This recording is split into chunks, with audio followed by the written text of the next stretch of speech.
Trojan fans, welcome to another edition of the Peristyle Podcast. I'm your host, Ryan Abraham, joined alongside Mr. Triple Double himself, Connor Morrissette, here in studio. We got a lot to get to. We didn't do a show last week, Connor. I did a little impromptu vacation to Cabo San Lucas. Did a little fishing with former USC football player Jacob Rogers. It was great to see him, if you remember him. Left tackle for couple of Heisman winners, Carson Palmer and Matt Leinart. But we're back now, luckily, because there's a lot of stuff going on, Connor, for the middle of December. Portal stuff, coaching stuff. We have to get to all of it. How you doing, man? Doing well. We got to talk about a lot of stuff, like you said. I mean, yesterday, what a doozy of a day. The Branch brothers enter the transfer portal. Josh Henson goes to Purdue. And there's a lot of questions about the future of this team right now, and I totally understand it. I mean, who likes picking them to not be very good? But right now, that's what's kind of trending to be happening again next season. It's frustrating, and we'll dive into it here. We will dive into all of it. So if you have questions or comments for the show, we did get a bunch of emails we'll get to. We have a voicemail or two, I guess, from our friend Curtis. We'll play that for you later. But you can email us, podcast@uscfootball.com. Let us know which show your email is for. You can also shoot us a text or leave us a voicemail, like I said Curtis did earlier. 424-254-9141 is our number. We're also live on YouTube and on Facebook, so you can check out uscfootball.com's pages on both of those. On YouTube over at Inside Troy. Like and subscribe.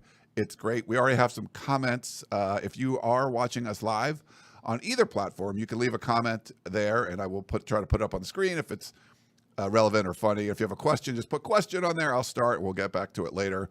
We're ready to answer all of your questions. We need to know what's on your minds, what's going on in Trojan football land.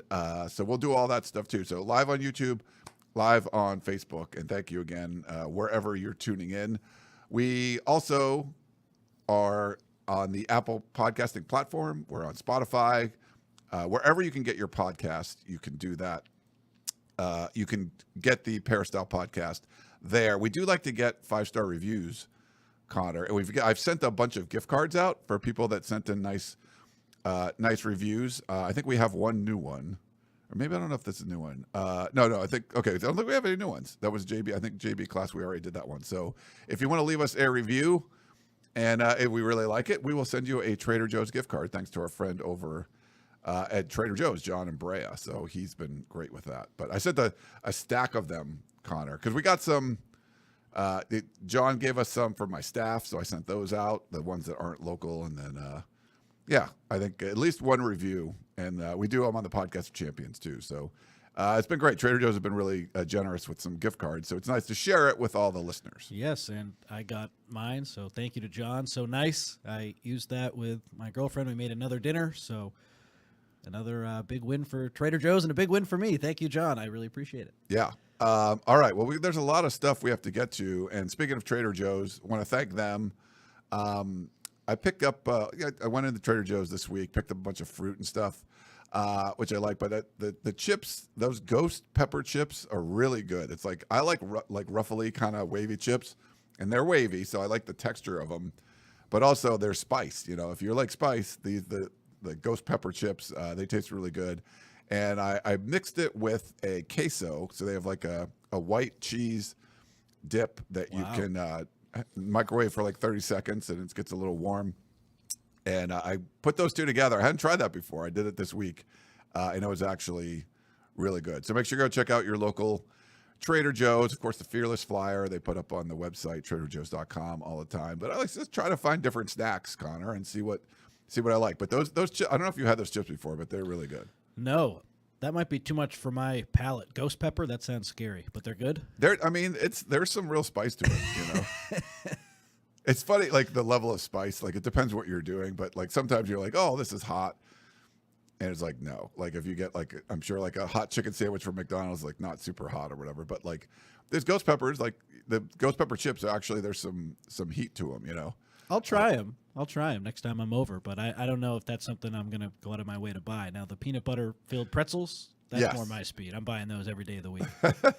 It's funny, like the heat thing, when I was in Cabo, I think at the airport, on the way back, I needed to get something to eat, and there wasn't like a lot of options. And there was like a Panda Express there, and I think I got like Kung Pao chicken, and I was like, oh, this is actually hot. Like, so like like if you get Kung Pao chicken here, it's like, at Panda Express, it's not going to be very hot. But at the Cabo airport, it's actually pretty hot. So at least maybe I got that batch. So That's funny. Relative spice levels depends where you are, all right. Well, we got a lot to get to. A lot of comments in the chat already, so we appreciate that. If you're watching live, thank you for doing that. We got some questions and stuff here. So Rich wants to know. I'm asking, and this is just kind of a general question because this has been the trend. Is USC has the most players that have entered the portal in the Power Four? No, I think Nebraska has more, and there are maybe a few other schools, but in terms of impact players, they're up there. I haven't gone through the list, and it's hard to say who's a starter, who isn't with all these teams, but I mean, the amount of guys USC's losing, particularly on offense, 3 out of their top 5 receivers, things are not good right now, and I get the question for sure because they have one portal addition in DJ Harvey, and I think 16 exits right now. So hopefully the scale will tilt back in the other direction soon because we all know just about at every position outside of tight end, USC needs all the help it can get. That includes kicker, that includes punter. All over the roster, they need depth pieces, they need high-end talent, and for whatever reason, they've just been slow to recruit the portal, and it's due to a bunch of different factors, which we'll get into. But, if you told me that the portal opened, 9 days ago, that they'd have one commit right now, I would say you're crazy. There's no way. They're going to have to move quicker. They have way more needs than just adding one guy right now, and they've just added the one in DJ Harvey.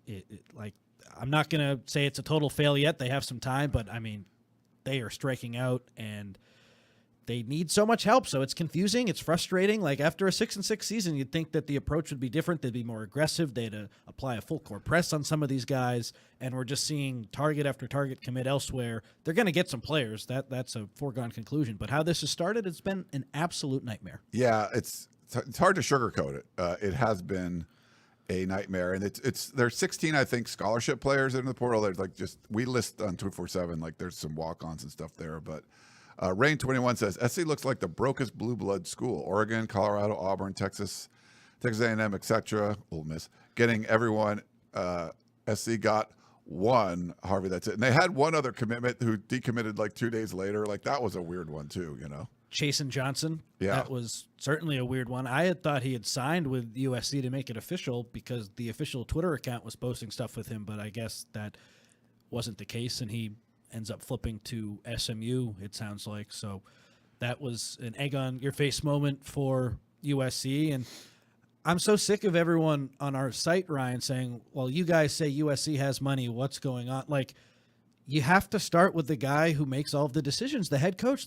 There is money there. They should have better than the 13th ranked high school class. They should have more than one transfer portal commit right now in DJ Harvey. He's a great ad. I like him, but you need a hell of a lot more help than him. There is money there, so people are asking, what's going on? Maybe you guys aren't being truthful about the money. No. The decision makers, the organization, the regime, it's not where it needs to be right now, and that's why we're seeing USC administrators push really hard to get a general manager in here, and I expect a hire to be made very soon on that. They're trying, but when the head coach makes as much money as he does and has as much power as he has, the buck stops with him. And there is money to be distributed out to some of these players. USC continues to lose a lot of these recruitments. You have to wonder how hard they're recruiting some of these guys and just their approach as a whole. They have not really done well here in this NIL era, and it's not for lack of funds. It starts with the chief decision maker, and that's Lincoln Riley. Let's talk about his role in this because he has the biggest one. The results haven't been good enough, and he deserves a lot of blame. I'm sick. Every week we talk about, he deserves this blame. He deserves this blame. He deserves this blame. They need to make changes, and they're not. No, 100% agree with you on that one, Connor. This is not that it can't. Maybe get some good news, but it's been a lot of bad news, and we do have an official as far as news goes.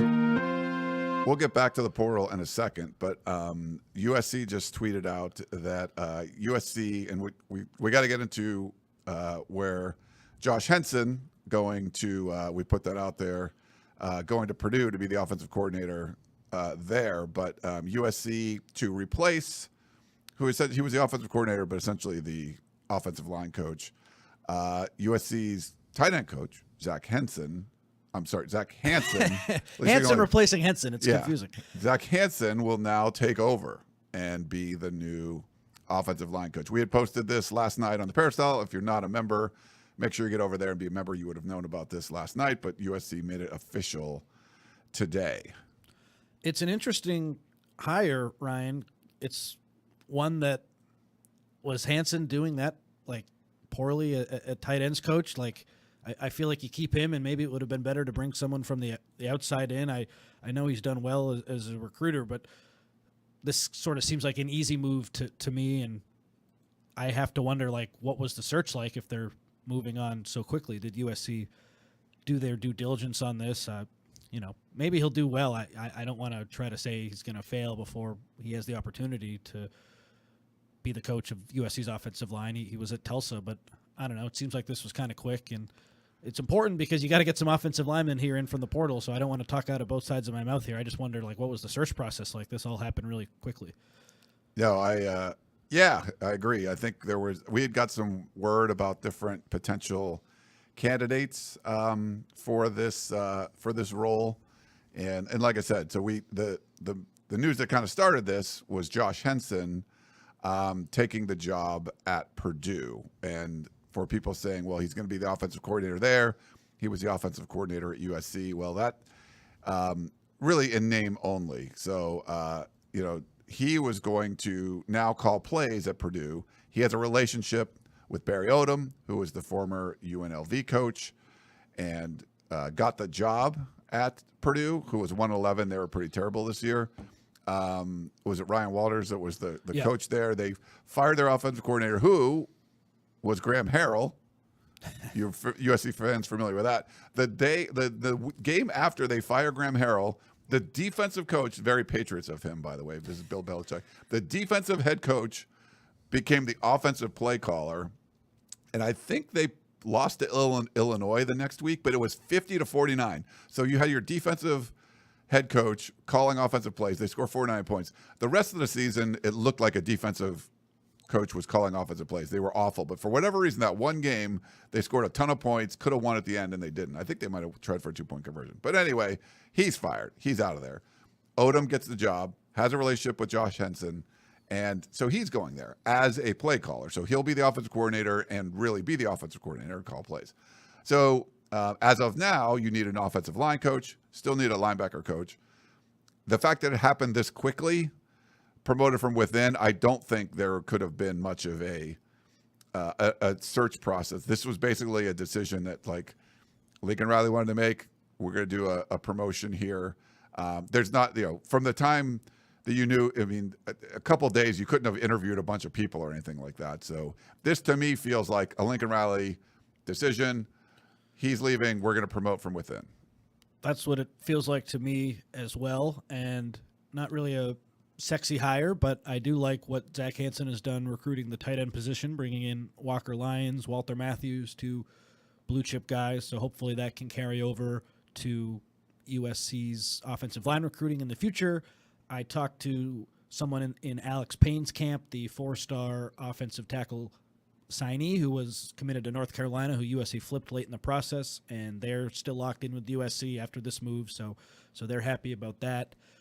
But I just wonder, Ryan, like, again, it's important that they made this hire because USC needs to get guys from the transfer portal right now, and having a coach in place is important. But, like, the status quo, the easy hire, like, USC needs to operate differently right now to get out of this funk, and this just seemed like low-hanging fruit and easy hire. Maybe it'll be a great one, but I don't know. It's just tough to feel good about anything USC's doing right now because in the transfer portal, they're striking out, and they were 6-6 on the field.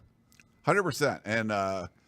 And there's perception out there, and I get it. I think Lincoln Riley is one of those people that they don't look at outside noise, but the outside noise is very telling at this point. Like you don't want to listen to every article or every opinion but it's pretty, the consensus out there right now and what we see, we're part, we have sources. We talk to people in and around the program, and there's just not a lot of positivity. And you needed that. The season was an epic disaster. 6-6, losing to teams like Maryland, having a fourth quarter lead in 5 of your 6 losses.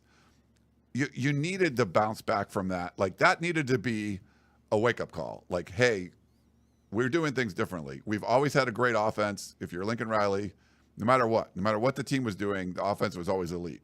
It was not this year. What are you going to do differently?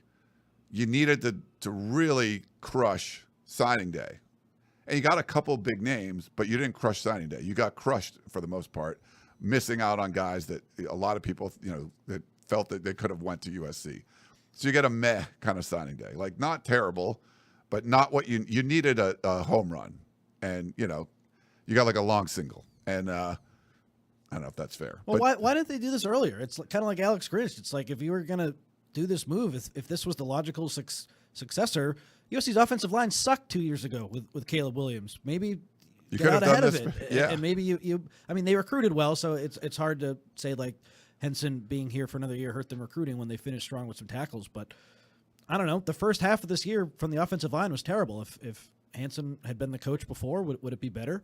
Maybe. Like, I don't know. I just want them to be ahead of the curve with stuff, and it just seems like they're a step behind. And then you needed to crush the transfer portal. Like, you had to come out and just be, all right, you missed on some dudes on signing day. You got a couple big names, Jakeem Stewart, Longstreet. Like, that's really good. Okay, so now just hammer the portal and just start being like, oh, defensive tackle here, offensive lineman here. No. And it's been the other way. It's like losing dudes that you shouldn't lose or you can't afford to lose, and then not replacing them. And the transfer portal's not over, but this was something you really wanted to see a lot of momentum coming out of this. And then, Matt Entz is a loss, but you understood that was probably going to happen. And then you get an opportunity to make a big move on the offensive line, maybe offensive coordinator front, and it's a really quick, internal hire. So, like, everything has been underwhelming. And I know that some people don't want to hear the negative stuff. And I think USC you could bounce back and get some stuff, but man, it's just all been bad. It's all been like this. If you're just writing stuff down, looking at paper, it's like, I can't give any good grades. Like, I wouldn't grade any of this stuff that's happened as good. Who knows how it's going to turn out, but like, it's not been good on the surface. No, I mean, they had Keyshawn Silver in for a visit. The Kentucky transfer defensive tackle looks like he's not picking USC. Joe Williams, they had him on a visit. He's going to commit to Utah, or he did commit to Utah. He's a Tulsa wide receiver transfer. Terrian Stewart, the Bowling Green running back who USC targeted, said, hey, we want you to be our running back next season. He leaves without committing. Nate Johnson, an App State edge rusher, he leaves without committing.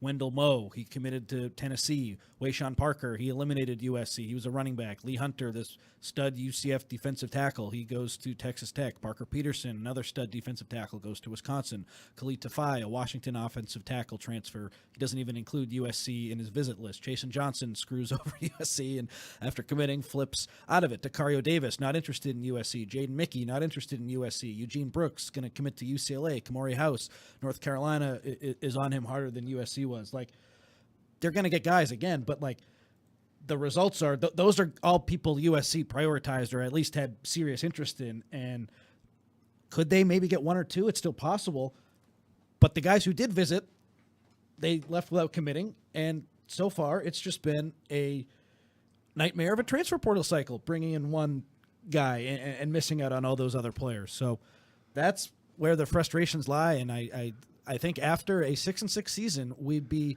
right to expect USC to put a full court press on the portal early. Go out and do what Texas Tech is doing with 11 commits. Do what Wisconsin's doing with, I think they have 9 commits. Do what Ole Miss is doing, getting the best players in the portal. I think they're up to 9 commits. Like, all 3 of those teams, Ole Miss and Texas Tech were pretty good, but all 3 of those teams didn't like how the year finished for them, and they're trying to get better, and so they're attacking the portal really hard. And USC, like, they are attacking the portal hard. I mentioned all these kids who visited, but like, they're not closing the deal, and it's another just frustrating part of USC recruiting, and that's been a common theme here for years. we're going to get to we had some questions about why this is happening. We'll kind of get into that. We have to talk about some specific guys, but this is really important. From Craig. Hey, Ryan, at least you won the Branch Foundation Top Golf event. You are right. Hold on. There's the trophy. See? I thought about that. Like, oh, I won their foundation event, and now they're gone. They're not there, which is good. We'll get into those guys leaving and stuff. But we had, let me see, who is this in the chat? Let me pull it up on the screen for you. Oh, wrong one. Sorry, if you're watching. Just reminding people that you did win. Yeah, we'll do that. So why are we not getting these guys in the transfer portal too? He says, is it NIL? Is it facilities, coaches? I mean, let's have it out. If you're a 5-star recruit and you've played under Lincoln Riley at USC, you're not on the roster anymore. So, yes, a lot of those guys have been underwhelming, and Malachi Nelson, it doesn't even look like he can play. That's a fact. Yeah. But do you know how bad optically that is for this program? If I'm a 5-star kid, I'm going to see what happened to Domani Jackson at USC, to Zachariah Branch, to Duce Robinson. All those guys no longer on the team, struggled at USC. Jackson did okay at Alabama this year. Why, even if the money is the same, would you go to USC right now if you're a 5-star guy? That the track record of development is terrible from those star players. So I think that's a part of it. NIL, yes, they're competitive. They can pay these guys, but what's USC done from a developmental aspect to impress the cream of the crop, whether it's the high school players or guys in the transfer portal? So I keep seeing people say, oh, Zachariah Branch, not a big loss. Duce Robinson, not a big loss. Kyron Hudson, he wasn't that highly ranked, but he was a good receiver for USC, not that big of a loss. Quentin Joyner, not that big of a loss. In totality, it's a huge loss losing all those guys. If you cannot retain your 5-star and high-level 4-star guys, that is a huge problem. And yes, USC is going to replace them, and some of the replacements could end up being pretty good. But optically, and just overall, Quentin Joyner was going to have a big season next year. Oh, he asked for too much money. Fine. If he's the one guy who leaves and he asks for too much money, fine. But in totality, all these guys leaving, that's a major, major problem. Not only for the team next season, but for optics. If you're a good player, you're going to look at other good players. What have they done at USC? Oh, they're already gone? Why the heck would you go there? I think that's a big part of it. Yeah, 100%.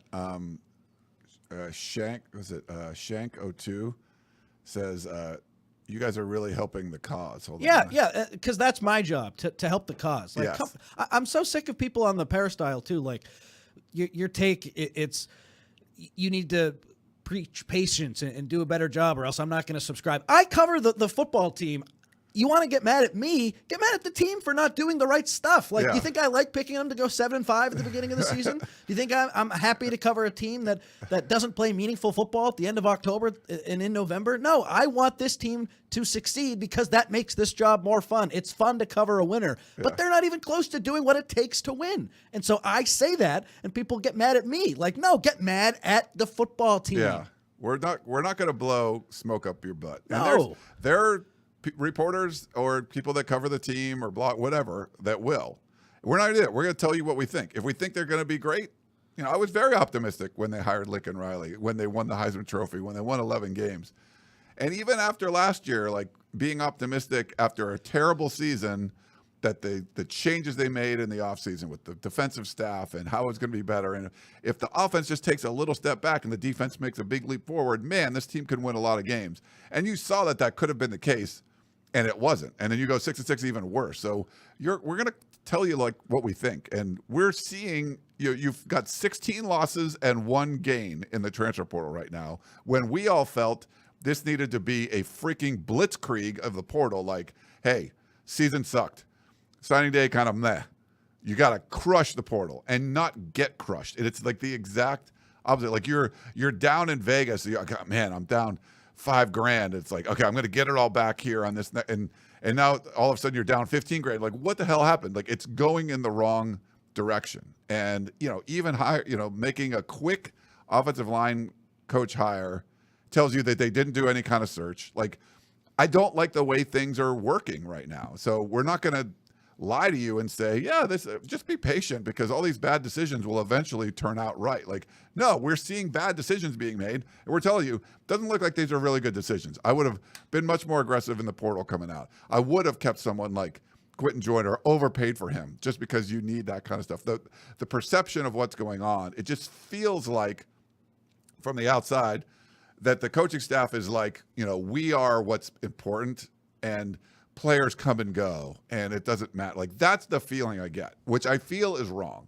Maybe I'm incorrect about that, but I don't feel that it's because you have some, glorious playbook that's was brought down by Moses and everybody, it doesn't matter who the players are. Like that's the feeling I get. And we're not going to lie to you and say, oh no, it feels good. Just be patient. It's all going to work out. Like, no, it might work out, but holy crap, it doesn't seem like it is right now. And we're going to tell you. So we're not trying to take the program down. We're just telling you what we're seeing and it doesn't look good. I mean, you're getting from a national perspective, people are like, Josh paid everyone. Like they're tweeting out stuff like, what the hell is going on with USC? A lot of the fans are asking us the same thing.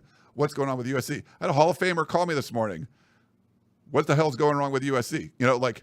That's what's going on out there. So we're not going to blow smoke up your ass and tell you that everything's fine because it's not. And what was the lesson from this season? You can improve the defensive staff drastically, and that side of the ball will get way better than what it was the year before. You finished worse record-wise than the year before. You need the best possible players.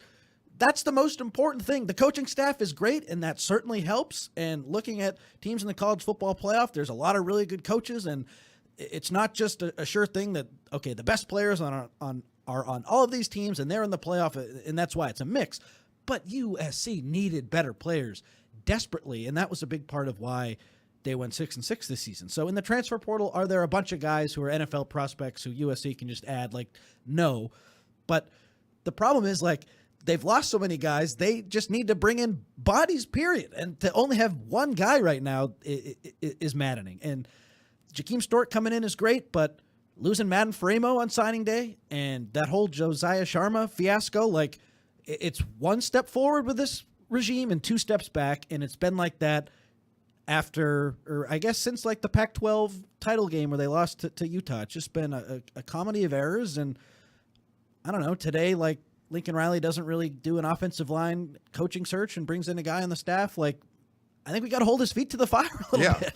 I mean, the guy makes $11 million a year. You have to hold his feet to the fire. It's the buck stops with him. He's someone that is in full control and has zero. I mean, there's nothing the administration can do. I see people talking in the chat about a $75 million buyout. No, it's $90 million. It's not $75 million. Maybe in a couple years it'll be $75 million. And that's what Texas A&M went crazy and did the biggest buyout in history by more than, double to get Jimbo Fisher. This buyout's bigger than that. And there's not a bunch of oil money sitting around. So yes, the buck stops at Lincoln Riley. You could give him a lot of credit, but it's someone that's in full control of everything. He's the one, when things are going well, you can blame him. And that makes a lot of sense to do that. And then people are sticking their nose up at Wisconsin's transfer portal recruiting and Texas Tech's transfer portal recruiting. Those two schools, on paper, not as good as USC football, but they are adding guys who USC would love to add, who USC needs to add. 2 defensive tackles, one on Wisconsin, one on Texas Tech, guys USC had interest in, wanted to bring in. Why are they being what's up? Why are they going so slow with this? They need all the help they can get. And Wisconsin and Texas Tech are beating them out. Congratulations. That's the bowl you're in right now. Forget about the blue blood. Forget about sniffing the college football playoff. Right now, you're in the mix with Texas Tech and Wisconsin, and they're beating you. That is frustrating. Sorry, Ryan, I'm raining on your parade here, but it's frustrating. I wasn't I know, but just in terms of our brand, it's better if they win. They gotta win. No, of course. They're not taking the right steps to do it. We'll tell you if we thought they're going. Yeah, my voice gets so high. Mark says Riley's problem is he's too loyal. I don't know. Maybe I believe that. I think that's part of it. There's there's definitely people he's loyal to. When you see someone in your group that's underperforming, you need to get rid of them. So if Connor starts sucking, I can be loyal to him, but you're out. I'm going to fire you.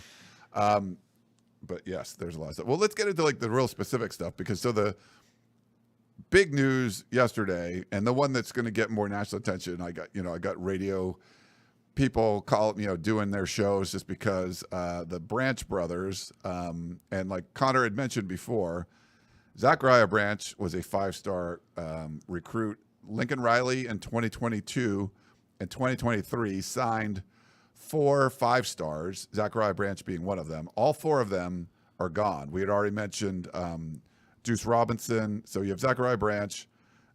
You also had Duce Robinson, they're gone. Malachi Nelson, who Connor had mentioned earlier, and then Domani Jackson also. But Zachariah Branch in the portal along with his brother, Zion Branch. And I think, the safety. And if you look at production-wise, it's neither one. It's like it hasn't been a big deal. There's a lot of hype that came in with Zachariah Branch. For whatever reason, it just didn't click this past season. So that's a little tough. But perception, it's bad. And if there's something you could do to keep him, I mean, you could have. But it's just one of those things that, yes, if this was a single event, then you're like, all right, at the end of the day, you lost a lot of dudes in the secondary. It would have been nice to have somebody there, but his production wasn't great, and Zachariah Branch fell off quite a bit in his sophomore campaign. But when it's like the 15th and 16th guys to leave, it means a little bit more. But I wanted to get your thoughts, Connor, on the Branch brothers leaving. I think optically it's worse than on the field, the loss, so that's at least good. But 5-stars leaving are never good. I think Branch as a decoy really helped USC's offense this past season. The Quentin Joyner big home run against Penn State, Branch totally opened that up. He had a couple plays where he was used as a decoy, I think, against Nebraska when Jade Mayava hit Duce Robinson on a long play. Like, I just said Joyner, Branch, and Robinson, they're all gone. Like, it is a big loss in totality, all those guys. So it's not good optically, and Branch did help even if he wasn't getting the ball this past season. Something was going on with him, I think, mentally, where he just got in his head a little bit after that freshman All-American season. He struggled as a punt returner. I just am tired of hearing people say, oh, it's not that big of a loss. He wasn't great. He still has a ridiculously high ceiling, and he's someone I could see having a really good season somewhere else, and same with Duce, and same with Quentin Joyner. Like, these were supposed to be the pillars of USC's offense next season, and now they're playing for someone else. Like, Lincoln Riley and that staff worked so hard to recruit these guys for their third year before they're eligible for the NFL. Like, next season, that was when the class of 2023 is going to have their mark on USC. That's when it's their team, and I think 5 out of the top 7 recruits in that class are gone. So it's hard to come to terms with that, and even if a lot of those guys did underachieve, you never want to lose players who are talented recruits and who could potentially help your program, even if they were a little underwhelming. So there's no good spin on this. Oh, they're going to go get someone else who's better. It's hard to go get someone who has that talent level of Zachariah Branch, even if he did underachieve a little bit. Like, there's no Jordan Addison that's just going to walk through that door and come in and help USC. They're looking at group of 5 wide receivers who could come in and have a role for sure, but they're not going to be game plan for like Zachariah Branch was. It's a big loss, even if he was underwhelming. Yeah. No, I agree with you there. And they, losing 7 guys in the secondary, you don't want to lose anybody that could provide depth, in Zion Branch. He was in line to potentially start at safety next year. So yeah, his loss is, again, not huge, but another guy that you have to replace. Look at the secondary. So Zion Branch is gone. Bryson Shaw's gone. Akili Arnold's gone. Kamari Ramsey might be gone. All 4 corners are gone. Grady Vance is gone. And USC has 1 freaking transfer portal commitment. They need to overhaul the entire secondary, and they have 1 guy who is going to come in, DJ Harvey, who I really like. But you need so much more. Oregon in the college football playoff, number 1 overall team in the playoff. They have, I think, 4 now transfer portal commits. 2 are in the secondary. You're telling me that those guys couldn't help USC. Why weren't they recruiting those guys harder? It doesn't make any sense to me. Yeah. Carlos Nicholson. He's gone. Yeah, right? He's gone. John Humphrey's gone. Jacoby Covington's gone. Jalen Smith's gone. It's not good, Ryan. A lot of dudes are a lot of gone. We also got word that Elijah Hughes I had a cool picture of him that I took from practice this week, so I'll put that up there. But he's in the portal too.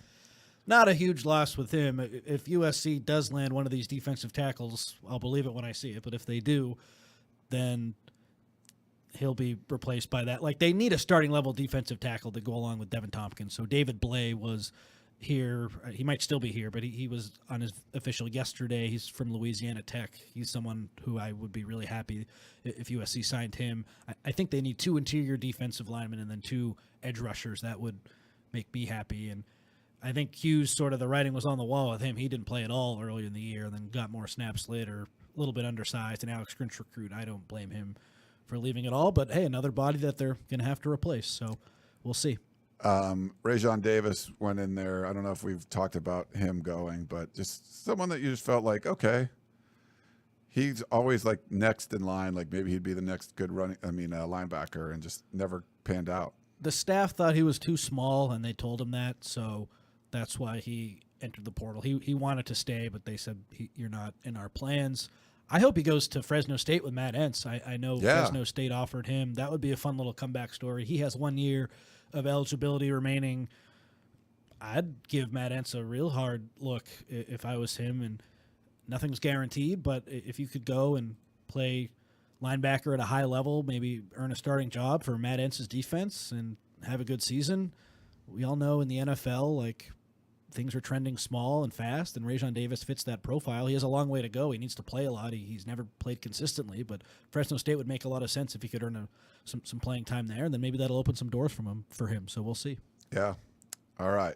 Okay, that was a lot of stuff. Coaching, got it. Portal stuff, got it. I guess we can do a show next week or something for like our preview for USC's in a bowl game, by the way. And I think Texas A&M's lost a bunch of dudes too, but I haven't even hardly looked at that at all. I need to dig into that a little bit. But yeah, Texas A&M in the Las Vegas Bowl. We're going to do a meetup and tailgate if you're going to go to Las Vegas Thursday night at Flankers, just like we did before for the USC LSU game. We had a lot of fun there, and it's so Thursday night we'll meet up, watch like some Thursday night football. There might be a bowl game on too, I'm not sure, and then on Friday, the day of the game, starting at 3:30, the game kickoff's at 7:30. We will have a tailgate at Flankers, and it should be a lot of fun. If you've not been over there to Allegiant Stadium, Flankers is in Mandalay Bay, and there's a walkway from Mandalay Bay across the freeway to get to Allegiant, and it's a really easy walk. Most people park at the casinos because parking over there is terrible. They don't allow tailgating, so like, some of our friends that do tailgates are actually going to join our tailgate. So it should be a lot of fun going over there. So you can go to Flankers tailgate for the game and then just walk over to Allegiant Stadium. So if you're over there near Mandalay Bay, way easier to park like Mandalay Bay, go to Flankers and then walk over. So I just want to let people know if you're going to the game, you can come join us for that meetup. The season started at Flankers and it will end at Flankers. It will. Funny little end of the year. It's like I'm having deja vu, but it is the perfect spot because, like you said, Ryan, you can walk right over. So yeah, looking forward to that. But what a crazy year. After USC beat LSU, I included had a lot higher hopes than the Las Vegas Bowl, that's for sure. So disappointing end of the year, of course, but we'll see what happens. All right. Well, we got some questions and stuff. We have people in the chat asking questions, so I'll try to pull those up. Anything else, Connor, before we take a break, and we'll just get to... Just if you don't subscribe to USCfootball.com right now, what are you doing? We had the... Henson story first. We have the Zach Henson promotion first. We have so many recruiting tidbits first. I'm tooting our horn a little bit here, tooting our own horn, but what we're doing over there is second to none. And I think you should subscribe if you're a USC fan who wants to hear the truth. So there we go. For sure. Yeah, we've been crushing it with info. There was a visitor this week that we had that nobody had. So we had a lot of good stuff over there. And I think there could be some good news coming. I mean, there better be. They got to get some players. Yeah. If they just get one transfer portal guy, they won't have enough players to field a competent team. So there will be some good news coming, which is reassuring, I guess. So let's do it. We'll take a quick break. We'll come back and we'll get to your question. We have emails. We have people in the chat asking questions. If you're on Facebook, you can put a question too. Put it in the chat, and we'd love to get to it. But back in a minute, everybody.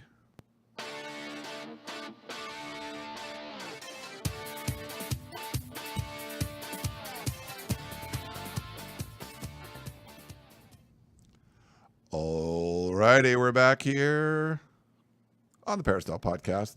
Wasn't the most uplifting open. Maybe we should do the voicemail. I think we'll do our buddy Curtis sends some voicemails. I know, we'll try to get some more uplifting topics and stuff, but Curtis wasn't very happy. Let me play it for you. He's normally very optimistic if you guys have listened to the show. They lost Curtis, Ryan. They lost Curtis. Well, we'll see. Here, hold on. Hey, this is Curtis from Moreno Valley. This is to all the hosts of the show. Happy holidays. Thanks for all the years of the show. It's a great place for a USC fan to be. But I'm about to open up the transfer portal for fans. I'm going into the transfer portal since everybody else is going, and I may not come back. I'm not leaving because of NIL. I'm not leaving because of playing time. I'm leaving because we are losers. We are a losing team. I'm tired of us losing. This is just like the Hilton years. And I'm in the portal. Out. Yes, the very optimistic Curtis from Moreno Valley is out. He left another voicemail. Let me play that one for you. Hey, Ryan. I'm still in the fan transfer portal, but I have to give advice. Danton Lynn should be the interim head coach after we fire Lincoln Riley. We'll always have a nasty defense then. And all he has to do is hire a good offensive coordinator. Something is wrong at the school on this team. Why are the kids leaving? Something's wrong. Curtis. He's not wrong. Something is wrong, and that's what we've been trying to tell you.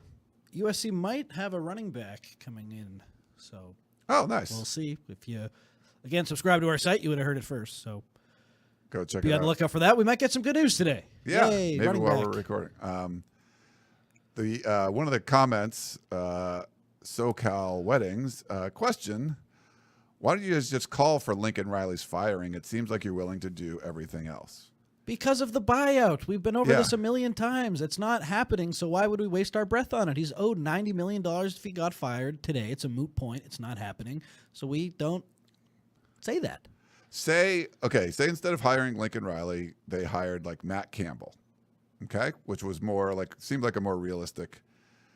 He goes 11-3 his first year, win the Heisman. Like same exact thing happens, and the portal was going the way it is. Recruiting was going the way it is. Like the record's been going down. Recruiting rankings haven't been great, and there's knowing that there's money and you're still not recruiting at the level that you need to recruit at. He would be on the hot seat for sure. Like we would be talking about like, what does he need to do this next year to not be fired? Like that's fair, because his probably would have had a more realistic contract. With Riley's contract, there's really nothing to discuss, like Connor said, because you can't fire him. The only thing you can hope for, if you want him gone, he's got to take a job somewhere else. And then the UCF thing came up, and USC would have had to pay part of his contract for him to go away. So it would have basically, gave them a break on some of the buyout. But they can't pay $90 million to get rid of the guy. Like you have to, if you're USC and you're Jen Cohen, you don't really have any choice but to try to make him successful. So that's, yeah. And that's why we've always said the hope is that he will change. But I'm getting a little tired of like saying that. I thought that we'd see some changes, and I mean, maybe we've seen some with the defensive staff, but like, what are they doing right now that will put them in a position to not be 6-6 next season? It doesn't seem like they're taking the right steps. So again, an example of not changing. It's frustrating. Let's not write the book though before it's done. They will add players, but they've gotten off to a tough start here. It's been a rough, It's like you're down 8-0 after 3 innings, and you're like, you can win, but holy crap, it's not looking good. John in Oakland emailed in, says, Ryan and Connor, it seems like there's a whole lot of fan angst surrounding the state of USC football. You would be correct. He has lost the USC fan base. With the high number of top players entering the portal to leave the team, Has Riley, in fact, also lost this team? USC won't be parting ways with him anytime soon, since USC is not getting the volume of quality star players from either the portal or high schools.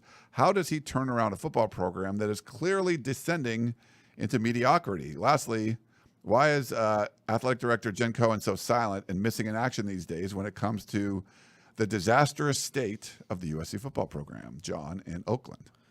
Well, what does he need to do to turn things around? If I was in his position, I would just change my recruiting tactics around drastically and make guys priorities. We heard from Samu Mawala, the losing or 4-star linebacker in February, who's now committed to Texas A&M. He's a 2026 kid.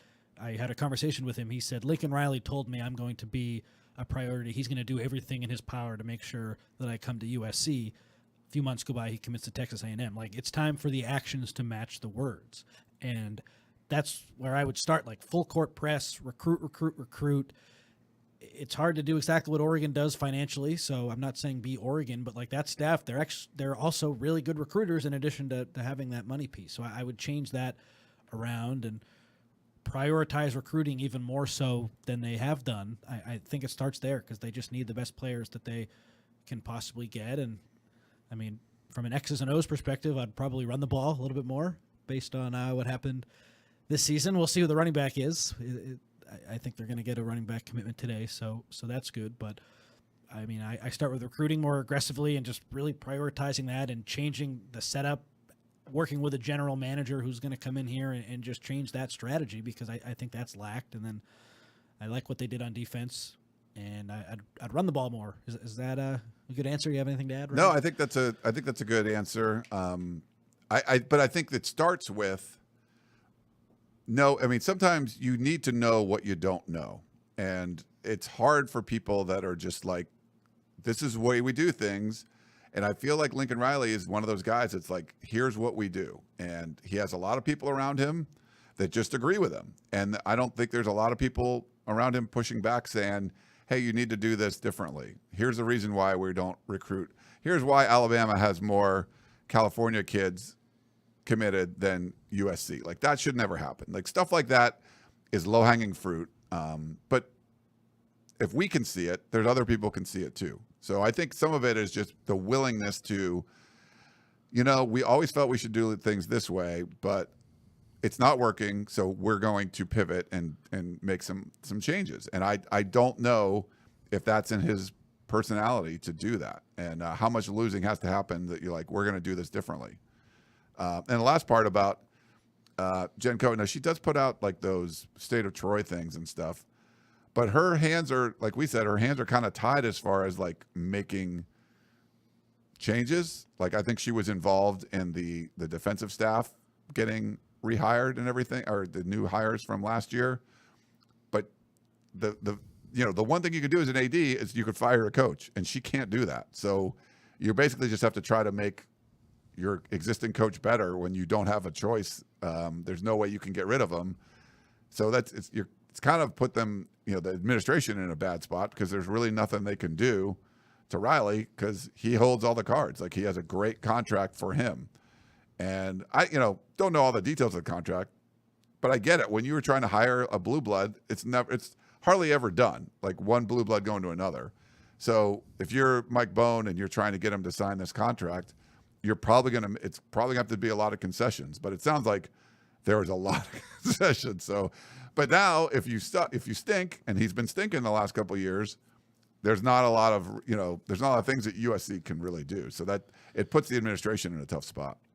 I wonder if could they fire members of like the recruiting staff, or like they're trying really hard to bring in a general manager, and I keep saying I think that's going to get done here soon. So they're like trying to make some changes, but if things continue, does Jen Cohen Ryan have the power to push Riley on like an assistant or a support staff member, or is it kind of just he runs that? That's a good question. I'm not sure. I think they have to try to work together, and there's probably like give and take, and I do believe she was involved, and people in the administration were involved with the defensive staff. When it comes to offense, like, Lincoln Riley's a freaking guru. Like, I'm guessing that's probably why he hired Zach Henson that quickly. If that's the dude he wanted, he's, it's hard to question Lincoln Riley on anything offense because he's had so much success, So I'm guessing it's more of a give and take. And, there's got to be some kind of relationship there. But I could see it being frustrating, if you're Lincoln Riley, if you're Jen Cohen, if you're anyone that works in the athletic department, if you're any assistant coach, you're probably getting calls and texts from friends and people that are like, what's going on? What's going on? Why do you guys stink? And it's not, it's not easy for them to deal with either. But I think that would be motivating enough that, like, hey, we got to make this better because it's not good right now. I'm with you. John in Oakland. I'm sorry. That was the one we just did. My fault about that. This is from Stephen Poway. Dear Ryan at Triple Double, I know the transfer portal era is only a few years old, but can you ever recall a mass exit of this much talent from USC? It feels like a stampede of the exits. Wow, I just realized the transfer portal works both ways, but this seems alarming right now since it's many of the starters, not second and third stringers, that are leaving. He had a couple questions, but we'll just comment on that. I think in the past, USC's done a pretty good job of not losing too many key guys, like one or two maybe, but for the most part, they lost guys that weren't playing, or it just seemed like reasonable losses. This one's different. I think there's more key contributors that are leaving, and then you have guys that like could have been potential. So there's just more dudes, in my opinion. There's more dudes in this one, and there's more sort of like potential starters, key contributors that are leaving. Guys you wouldn't want to go are gone, where before most of the guys left, you were probably fine with them going. Do you think that's fair? Totally. Losing Mario Williams hurt a little bit, but USC had all these great young receivers supposedly, so that wasn't going to be a big issue. And then like Romello Height was one. Domani Jackson was another one, but like that ship had sailed. And, yeah. And USC did bring in some good corners, but now, I mean, it's totally true. They're losing guys who were expected to have big impacts a year from now, and that hurts. So I think it's an astute observation, and like the first couple years under Riley, guys would leave, and you wouldn't really miss them that much. You're going to miss these guys. Yeah. So we had two questions. What does USC's roster look like right now for the Vegas Bowl? How many key players are opting out? I haven't done too much into this. I'm going to talk to a Texas A&M guy today, so we'll learn about A&M's opt-outs, but I don't think Jonah Monheim or Emmanuel Pregnon will play, but that's not confirmed, so the offensive line will look different. Maava will play. I think Jacoby Lane will play. I think Malachi Lemon will play, so there will at least be some receivers. Running back, good luck. Brian Jackson, good luck. Marion Peterson, two very inexperienced guys. Then defensively, I think most of the guys will play, so they should have a solid defense. Kamari Ramsey, even though his future's up in the air, NFL, come back. He's going to play all the guys who are at the end of their careers, unless they're hurt, I think will play. So the big issues are on offense in terms of guys being available, but defensively, USC should be good. And we'll hear from Lincoln Riley later today. We were supposed to hear from him yesterday, and they last minute canceled that media availability. Am I taking a little shot at them? Yes. Like 7 hours before we're supposed to talk to, like you say, you're not gonna talk to them anymore. I just think that's stuff like that is like, that's just not professional, and it's another sign of like something isn't right. It's another like, why would you cancel the media availability that day? And is it because Josh Henson was leaving or whatever? I mean, it just seems silly, but whatever. Like, it's just another little thing. You're just looking at it like just more little evidence, like something's not running well. Like this, you wouldn't look at that and go, oh, yeah, that's a well-oiled machine. Like, there's been a lot of things that have happened that you would go, knowing this one thing, I'm guessing it's not a well-oiled machine inside that building. And that being that too. But the point is, we will hear from Lincoln Riley later today. And we probably have some more answers on the opt-outs and stuff for then. And then he says, do you think that the mass exit is coming mostly from players wanting to abandon the sinking ship called the USS Lincoln Riley, or some other motivation, such as chasing bigger paychecks elsewhere? Fight on and win, Steve and Poway. I think Duce Robinson is trying to get off the sinking SS Lincoln Riley, but I think Quentin Joyner was looking for more money and didn't get it. So it's a mix. Zachariah Branch, we all know he was paid pretty handsomely as a 5-star All-American last season. I think it's a little bit more of getting off the sinking ship. So it's a mixture of both, but that's sort of the world we live in right now, where USC, Lincoln Riley talked about it on Trojans Live, like if we don't value you at the level you value yourself at, it's probably not going to work. So we're seeing some of that, but then we're also seeing the effects of a 6-6 season. Yeah, no, I agree with you there. It's a number of factors. Joan in Idaho, why aren't we paying our talent the money? USC will lose its fan base. The portal season isn't funny. Our talent is bleeding. Please tell us why we are bleeding. No, and I think to Connor's point, like a guy like Quentin Joyner, especially, you have money. When there's money available for this class, you lose this many guys. Those are guys you don't have to pay anymore. So you should have even more money ready to go. So like, hey, do you want Quentin Joyner to be your starting tailback? Yes. Okay. Overpay for him, So I agree with you, Joan. I think they just need to pay dudes. It's like it's like you're being stingy with the money. Like you have a pretty big spending limit on your card, and you can just blow. You're allowed to, that's your budget. It's going to be expense. The company's going to pay for it, and you're like reluctant to buy anything, and it just seems very weird. The funny thing to me about Quentin Joyner, like, okay, his production didn't match the money that he was asking for. He didn't get the freaking ball enough. Yes. Every time he got the ball, he was good for like 7 yards a carry. So I can't speak to exactly what happened with this recruitment. I know there were some other factors potentially at play, so I'm not saying that USC was totally wrong or Joyner was asking for way too much money. I don't have enough information, but like when Riley, right after he leaves, comes out and says pretty much that he didn't name him specifically, but players, they need to have their production match the value. I would just say with him, like every time he got the ball, he was a home run threat, and he did have some fumble issues, but like he led the Big Ten in yards per carry. So he did make the most of his chances. He just didn't play enough to get to the level where the money that he wanted was going to match the production. So that one is weird to me. And again, if it was a one-off, that's fine. But when a bunch of these guys are hopping in, maybe it's a USC problem instead of just these players. I didn't write down the name of who sent this one in, and they sent a graphic, and I'll summarize it for you. But he says, I'm done with our stubborn coach. Losing games when you have a lead going into the fourth quarter is not a player issue. It's a coaching issue. He is detached from the community. Worst of all, is the blind belief in the air raid system that has never won a national championship. Each year he loses more games than the year before, and he doesn't recruit California. And so he listed some coaches and like Sarkisian and Kiffin and stuff, and about 70% at least of those the players that they recruited from California. Helton was down to about 58%, and Riley's at 42.5%. So not recruiting as many guys in California. So those are his list of complaints for Riley. Yeah, that's such an easy criticism. Everyone makes it. They got to do a better job recruiting California. I don't think anyone denies that, and that's another one of the frustrations with USC's head coach. Yeah, no, agree with you there. Aaron, this is the last email. Hey, how are you two doing? Love the podcast a lot. My question is, what is the ceiling? This was a recruit. He was asking for their ceiling for this class. I think this might have been for the recruiting class, but he said, I know Matt Entz, we would lose the linebacker coach, blah, blah, blah. Okay.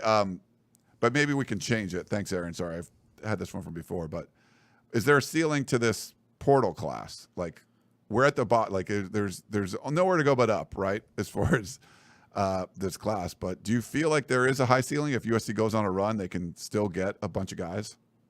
Potentially, yeah. They might not be those first targets that they had, but they could be secondary targets. So they need to, in some, like they need multiple running backs. They need multiple receivers. They need multiple offensive linemen.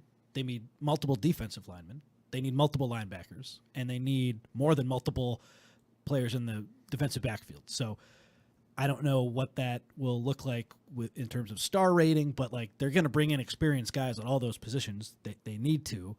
And so that should lead to a pretty solid ranking just because of the quantity. We'll see what the quality looks like, but they need to bring in a lot of guys. So I do think like their class should look pretty good at the end, but I can't speak to how good. I doubt it'll be top 5, but I guess that's possible. It won't be top 3. Their Ole Miss is going to lock down one of the top spots, and other programs will do well, but it's not going to be.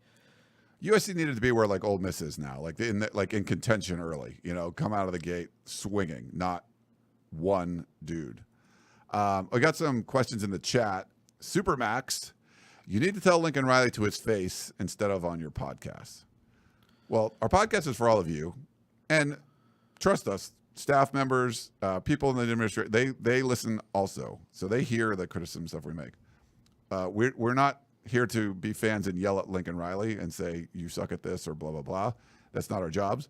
But we can ask him questions about all these issues that we've bring up, and we continue to ask those questions, and usually get some kind of politically cleansed answer that doesn't really help. But that's kind of where we've been. USC did get the running back transfer, New Mexico transfer, Eli Sanders. He rushed for 1,063 yards and 9 touchdowns last season. Okay. Let me see. Do we have that? So that just happened? Yes. Nice. Let me see. We'll bring that up there. Blah, blah, blah, blah, blah. So Pete Thamel tweeted that out. Okay. Do we have one of our guys that sends to it? Blair, this is just one of those things, collateral damage from doing the podcast. Eli texted me 40 minutes ago and said, call me. I thought something might be brewing, but Blair Angulo had something, and I think Chris is working on a story, so we'll get a story out here soon. Tarian Stewart, I think, was USC's first option, the Bowling Green transfer. He visited USC, leaves without committing. Eli Sanders, to me, looks like a backup option, but a solid backup option nonetheless. Over 7 yards per carry last season, over 1,000 yards. A guy who could come in and have success. So excited to follow him, and I think he is going to fit that mold of that running back transfer that Lincoln Riley's done so well on. So excited to have him, and let's see what it looks like. Yeah. All right. Cool stuff. So you get some breaking news on the show itself. So there's one. Doubled the amount of transfers in just while we're doing the show. I think our criticism helped, Connor. Like we were like, hey, you can't have just one dude in the portal, so they get another one. So doubled while we were talking about it. So perfect. Yeah, we'll take a victory lap for that one from all you guys. So that's good.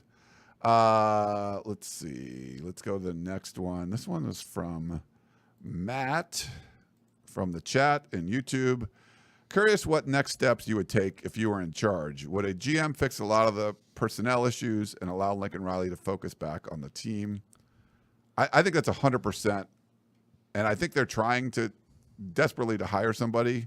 It's a very unique position. I think Lincoln Riley needs a general manager more than he probably thinks he needs one to handle a lot of this stuff because they're getting ready for the bowl game, and is that part of the problem why they haven't focused on the portal as much? I'm not sure, but I think having a general manager that can do his own thing, his or her own thing, whatever, and just handle this aspect of the roster building and maintenance and retention, all that stuff. Yeah, I think it's a super important aspect of it. That would be job number 1, 2, and 3 for me. I just wonder, is he going to listen though? That's the thing. Like, can they work together? Can he cede some power? Can this guy facilitate the deals and sign the contracts and be the one who takes care of all the money? Or is Riley going to say, I still want to be in charge of that? Is he going to hamstring his own general manager? I think that's a fair question right now, just based on. And I think that's where Jen Cohen has to come in and be like, that's probably part of the issue getting all this stuff, right? Like, she's got to allow someone that has an outside voice. The inside voices aren't working very well. You need the outside voice. Like, you can't just hire someone and say, well, we're just going to keep doing what we're doing.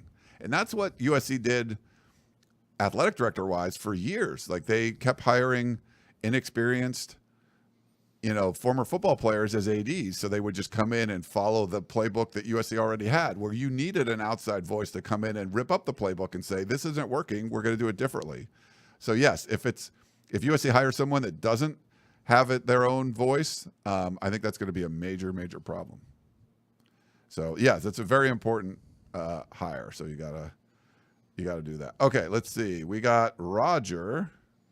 Thanks for a lot of questions coming in. I love it. How many USC players will opt out?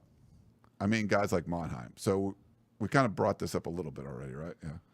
I don't think too many will opt out, but Monheim, I think, will. Emmanuel Pignon, I think, will. All the guys in the portal, except for Jake Jensen, won't be available, it sounds like. So those guys are all out. But like in terms of NFL opt-outs, like is Eddie Chapliki going to opt out? I don't think so. As the punter, but he's probably going to be drafted. MVP, baby. So I don't think that there will be too many guys who are not in the portal, like who opt out. Like Kamari Ramsey's kind of on the fence, but he's going to play. I think all the old guys like Greedy Vance, Jacoby Covington, all those guys in the secondary will play. There could be some that I don't think of, but like there isn't that obvious first-round pick where it would make sense if they opted out. USC just doesn't have that this year, so yeah, I don't think there are too many. Okay. Let's go to Shank 02. I think that's how you say it. Do you think Riley is having issues connecting with kids on a personal level? No, I think he's pretty good at that. Yeah. The in-home visits not happening, I don't think really helped USC with some of the 2025 high school stuff. Like I think that could have helped them if Riley had a chance to go talk to some kids face-to-face. He's proven time and time again that he's pretty good at that. So I don't think it's that. He's done a really good job of recruiting quarterbacks, and even though they did miss on some receivers this cycle, like for the guys that he really targets and prioritizes on offense, he has a good history of recruiting. It's not at the level we'd like, of course, but it's not like I don't think that's a problem. Yeah, I would agree. Bobby Q, do you think Riley is concerned about the long-term image of underperforming? It's becoming a trend. I think he has to be, but he has a funny way of showing it. Yeah, I think he's just someone that feels like this is, a lot of confidence in what he does and a lot of confidence in his sort of system.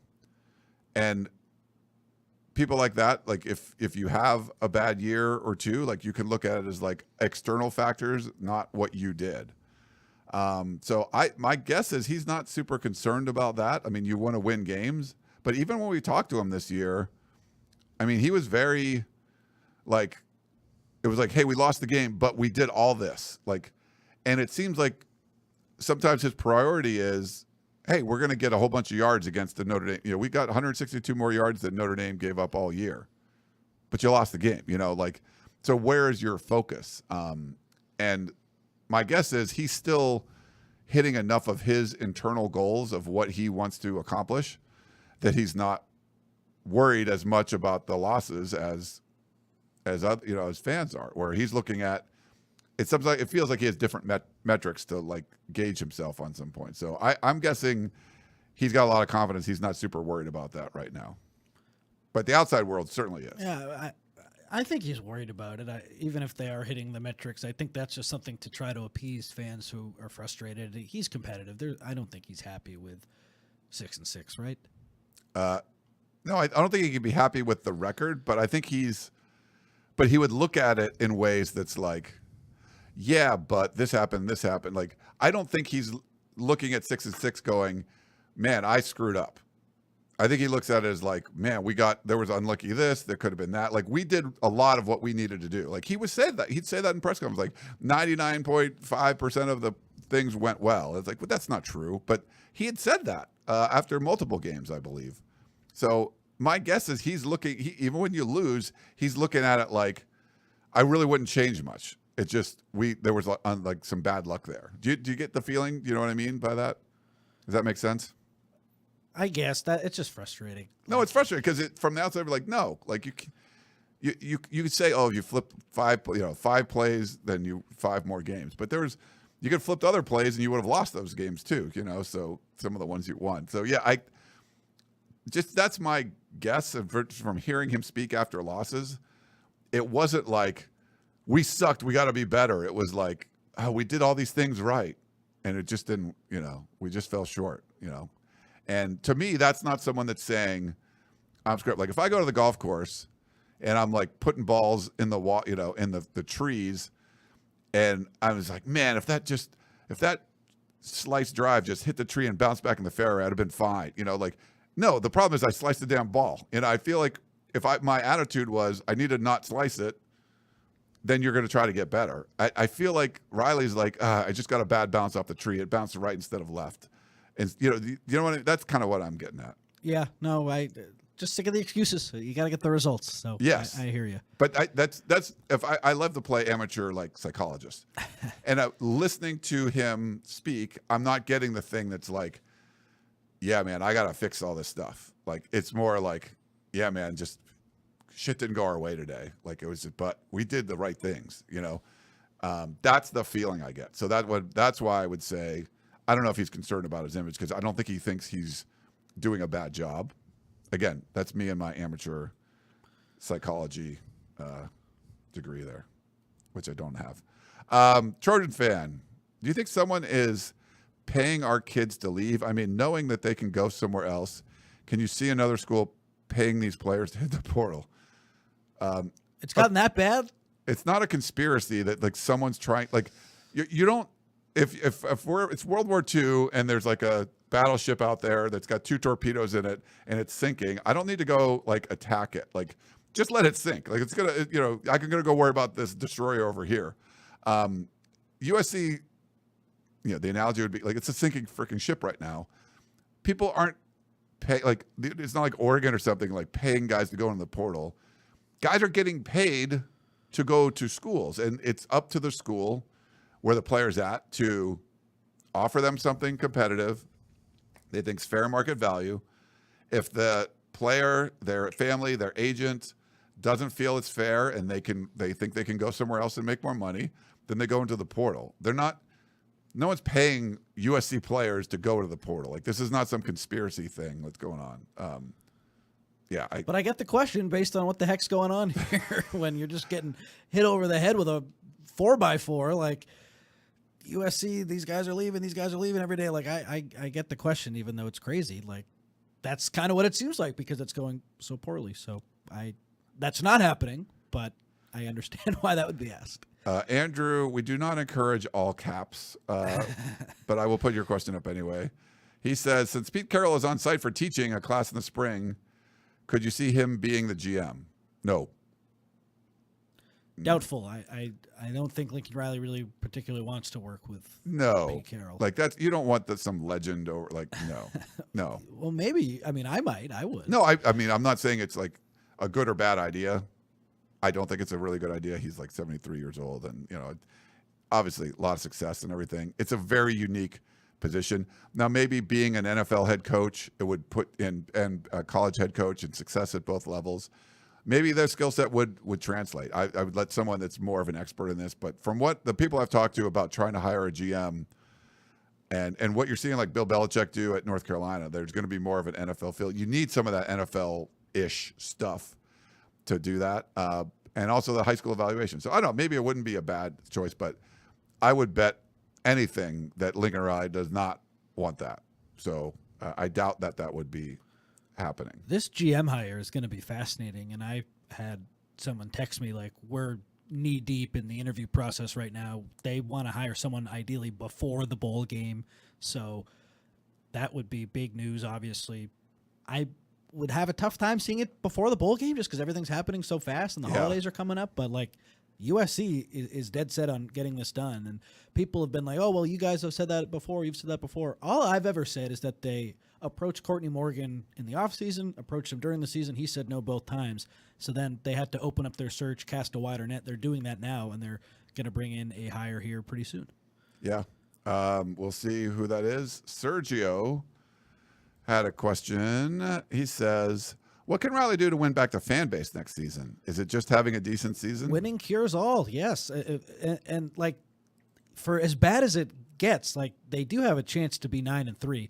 What's frustrating for me is I just don't think like they're close to I guess if you're 9-3, you're close, but it's very far away from the college football playoff, I think, like just how it's going right now. So again, things can change, but like there's a world where they go 9-3 and they bounce back. They pick up some important defensive players in the portal and things are good. But like, are they anywhere close to a college football playoff roster? Even if they do well in the portal, I don't know. I don't think so. It doesn't seem like it, but I mean, Indiana was 3-9 last year and turned things around, but there's a new head coach. They brought a lot of contributors in there. So we'll see. Roy, USC needs players to replace the ones leaving and out of eligibility who played meaningful snaps. Any insight on why there's such low activity and buzz for USC in this portal window. Well, I think there's activity and definite buzz. They've just missed on some guys, but they are supposed to have 3 defensive linemen visiting today and the rest of the Yeah, week. there could be some good news this weekend from what I'm told. Yeah, so like they have a Idaho receiver transfer. Like there is a lot of buzz, but all the early buzz was that they've missed. It's all negative buzz. Yeah, and it's not like they're not recruiting guys. Like they are. They've just I went through the whole list earlier. They have missed on guys, so they're pivoting and they're switching up some of their targets, and they are going to get players because they need them. So I think the early buzz was negative because they were striking out, but they're going to land some guys here soon. And that's the good thing. Like your USC, for as bad as it's going, there is money there to bring in some of these guys, and they will get some players. Yeah, that's the good thing, that they do have a budget. So like missing early, like there might be some dudes that are like you would want to pay at like this mid-level, and they're going to actually get paid higher because USC's got all this leftover budget. It's like the end of the quarter, and you got to like spend it all. You know, like the budget's going to go away. So yeah, they're going to get some guys. It's just how impactful will they be, and all that. And I think we have one. Oh, there's maybe 1 or 2 more. They keep coming in. So love all the questions. Thank you for all the interaction and stuff. I know how many people we have in the chat. We have like 240 people, something like that. So cool watching us live on YouTube. I'm not sure how many people are on Facebook, but thank you for watching live, or thank you for listening later on. We'll got a couple more and we'll get out of here. Question from JG. Clearly, USC will not have the players to compete for a championship next year. What should we expect? Should we expect improvement? What do you think? Yeah, I think you should, because another year with this new defensive staff, assuming everyone sticks around, and there should be an infusion, that's what I'm looking for, of defensive talent here in the portal, because there needs to be, and they're going to go after respectable players. Like the secondary, I don't think will have this huge drop-off because a lot of guys are leaving. You can find similar players in the portal. So I think their defense has the potential to take a step forward.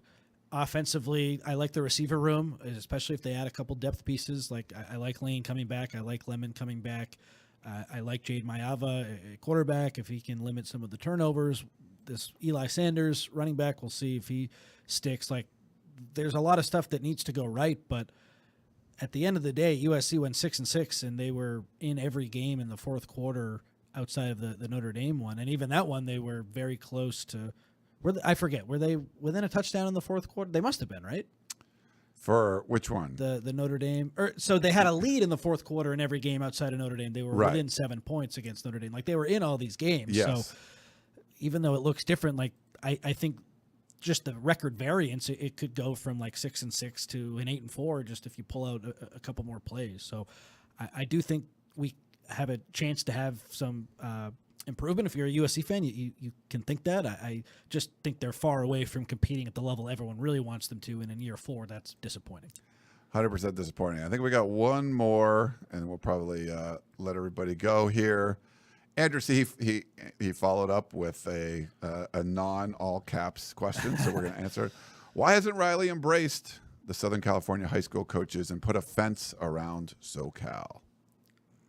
No idea. I think he thought that he didn't need to, and he would be able to recruit on his reputation before NIL, and I think this is another example of him not really navigating the NIL era very well. So a lot. I think he was a little bit arrogant to just think, oh, I'll get kids from all over the country and I'll get the best guys that I want from California, but not everyone. We don't need everyone from California. But, I mean, when Alabama is taking impact guys from California and Texas A&M's doing the same, like it's fair to wonder why they haven't put a fence around it. So that's been a big failure of this staff for sure. Yeah, and I think it's changed, Andrew. Yeah. Like you can't. You're not getting everyone, but you can do a hell of a lot better than they're doing. Yes. It's not like the Pete Carroll era, like where you could do that. Like it's just there's going to be money is involved, you know. And if Alabama wants to come into Southern California and get that one dude from Mater Dei, and they're going to pay a lot of money for him, and that can happen. But it can't be everybody. It's like Connor said, you have to be better than what you're doing now. I don't think it's going to be put a fence around, don't let anybody leave. I don't think that's possible. Like Georgia loses dudes from Georgia, and they're like elite. It's going to happen, but you have to get some of those guys. You have to get some of those top players locally. And, getting like a Longstreet, that's great. But there's just too many dudes that are leaving right now. So he's got to do a much better job of that. But I think a lot of it is, like Connor said, just the attitude, like what, people should want to play here, not going out of your way to, there was that Orange County Register article about not visiting and things like that. So I think they're doing they're not doing nothing, but I think they would need to crush it. I think they need to really be just relentless.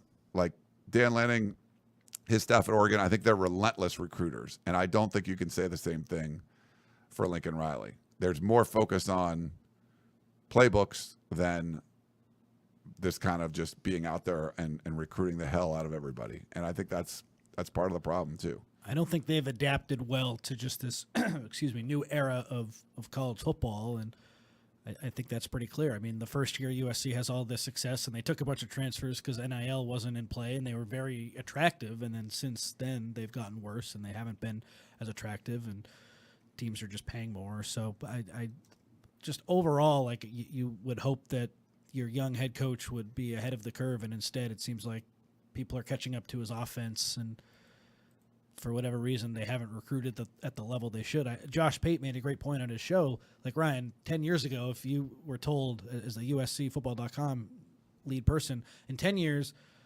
you can pay kids whatever you want, and there's no salary cap. You're going to have a coach who's been to the college football playoff 2 or 3 times, however many times he's been, and there you go. There are the parameters. What would you say? You'd say, oh, they're going to be in the college football playoff. USC would be crushing it, yeah. They're crushing it. But they've mismanaged this whole thing so badly, and it starts with Riley. That's why I think there's so much frustration with him. Like, it should be easier right now to be more successful, and for whatever reason, it's harder. Yeah, and I think USC in general has been sort of slow to adapt to change in the whole college football landscape. And these last 4 or 5 years, as far as change goes, it's been astronomical. Like, there's been so many changes. The whole sport is different. And USC was slow to adapt to other, like, just the early signing period, if you remember back then. Like, USC's first class, they were still focused on February when everybody... That's so bad. It was true. Like, and everyone I forgot about that. That was before my time. Yeah, but that was like a real thing. Hello? Like, they do the early signing period, and you have to have the vision to go, everyone's going to sign in December. Yeah. Like, it's not that it's like 2 months apart. Like, it's not. And I know the intention, the NCAA or whatever, like, they wanted it to just be, oh, that quarterback that's been committed for 2 years, he'll just sign early. And no, like, they made it so close to the regular signing day, it became the de facto signing day. I don't think they wanted that. I don't think coaches wanted that, but that's what it was. And USC's first class got caught with their pants down, didn't realize it. I think that was Clay Helton. They were focused on February, and everybody already signed in December. You're like, oh, shit. And so that was bad, right? So I think just in general, but that's like one thing. So many things have changed, and the rules are changing as we go. And I think they have much better leadership now as far as like administrative stuff, like, than what you had before. So I think that helps to kind of navigate this, but it's very, very different. And I think that's why having a GM that knows what the hell's going on is important to help. But it doesn't seem like Riley is focused on, some of the things that you need to in this new era. And, at first it was money. USC didn't have the kind of money that other schools, or they weren't raising money, or a lot. I mean, even the fans, I don't think were realizing, like, oh, and I think Riley and Lindsey Gottlieb, and there was a coaching, I forget what it was. It might've been a House of Victory thing early on, but something where those coaches were up there, and the message was, and I thought it was a really good message, like, this isn't a nice to have, this is a must have. And I think the fan base didn't realize, like, oh yeah, like, well, other schools have to pay their players. We don't have, like, it seemed like USC, everybody, not just the people that work there, were slow to sort of like figure out, like, no, if you're not paying people, you're going to fall behind. So it took a little while, but USC finally has the money, but you also have to spend it wisely and know what to do with it. And I think that's been slower even than figuring out how to raise money. They've got some big boosters that have contributed a bunch of money. Like, money itself shouldn't be the issue, but how you utilize that, it's another weapon. It doesn't replace being in living rooms. And yes, it's not the tell them about the library and stuff as much anymore, but you still have to have that connection with players, right? You know, you still have to recruit relentlessly. Players talk about, like, I really felt wanted. Like, when you hear people like just commit to Oregon or whatever, like, what are they saying? Like, I felt like they really wanted me. And it's not just because there was a huge bag there too. It was because they felt like you had this coaching staff that's just like all in, like, you're going to make us better. We're going to win national championships and blah, blah, blah, blah, blah. Oh, and here's a big bag of money too. Like, that's tough to beat. So you can't just say, well, we have that kind of money here, and not make them feel like well, that they make me feel wanted and they're paying me. Like, totally. The most damaging thing that's happened here in recent months is I've heard from multiple kids who USC offered more money to. So, okay, that's the thing. We got to pay more. USC is offering more money to two of these recruits, and one went elsewhere and another is going to go elsewhere. Like, for as much as money is important, and it's probably the biggest factor for most of these recruitments, the harsh reality is that in some of these recruitments, Lincoln Riley's done so much damage to this USC brand that even overpaying isn't enough to land guys, and I think that's probably the most damning thing of all. So, yeah, hopefully they can bounce back. For sure. And I've been very negative on what's going on just because that's what we're seeing. Lincoln Riley can do it. Like, all those things that I've said about him are still true. The most overall #1 NFL picks. Like, he's gone to multiple playoffs, won multiple Heismans. You know, like a few weeks ago had 5 different starters in the NFL at quarterback. Like, this is not a Clay Helton situation where he just was like, this was a guy that was just happy to be there. He can do it. Like, but they has to like realize what's going on and make some changes. It is completely possible that he does these things. It's not like he's in over his head. I would say, like, he's capable of treading this water and being able, but it's almost like a defiance. Like, he's not doing it. Like, he's not recruiting California as hard as he should be. He's not opening up some. So that's the frustrating part. He can do it, but I think it starts with him. I don't think me or Jen Cohen or Pete Carroll or Connor or anybody telling him, here's what you need to do. It feels like he has to kind of come to the realization himself. And you just have to hope that he's like, you know what? Okay, I know I've been doing this way, but we are going to recruit the hell out of Mater Dei and St. John Bosco and Corona Centennial. And we're just going to, like, we're going to take kids that we don't even need just because we need to get those pipelines going. Like, stuff like that. I think he's completely capable of doing it. We just haven't seen it happen yet. I agree with you, but I'm getting closer and closer to thinking maybe it's impossible for him to change, because, like, we've said this now since I've been hired. So what is this now, like 2 years? So I hope you're right, Ryan, and I do think it's possible. Anyone can change. Just because something happens one day doesn't mean something else can't happen the next day, but we got to see some sort of different stuff happen here, and until I do, I have a hard time saying for sure, like, things are going to change. I thought that this year was always going to be a tough year, but I really believe that next year, like before this past season started, 2025, they were going to be really good. And then to just have what's transpired here, like, it's frustrating. So I hope they can figure it out. But as this goes on, I have a harder and harder time saying that. But I'm not ruling anything out at this point, that's for sure. We were going to take off, but we did get a little super chat at the end. Thank you. Dale, any last-minute thoughts on Eli Sanders? We just got through the portal, running back from New Mexico. Thanks for the show, guys. Well, thanks for the super chat. I think that he's a solid pickup. I will say I can speak to more about, like, I've been on who the coaches are following and trying to get the list of visitors. Like, this one was really kept secret. I don't think anyone knew that Eli Sanders was on campus. So if you're a USC fan, that should make you happy. Maybe they're bringing in some guys that we have no idea about. It's like pulling teeth sometimes to get information out of there. So I had no idea that Sanders was visiting this week. So I think that's obviously a positive. He's rushed for over 1,000 yards. He looks like he has great breakaway speed. I haven't really done a deep dive on him. I dove deeper into Terry and Stort, who had a very public visit to USC last week. He's more of a power running back, but I think it looks like Sanders is faster, and I mean, how could you possibly complain about what USC's done at running back under Lincoln Riley from the transfer portal? Pretty much everyone that they've brought in has been a success. So I'm not going to sit here and say, oh, I don't like this guy. The track record's been great. If Riley and the staff think this guy has what it takes to get it done and be that RB1, which is what it looks like, I have full confidence in that based on what they've done historically. It seems to me like Terrence Lort was probably their top option, and while they're not out of the race with him yet, I don't envision him committing to USC after Eli Sanders picks USC, so I don't think he was their first option, but he's a solid option nonetheless, and I think he'll have success.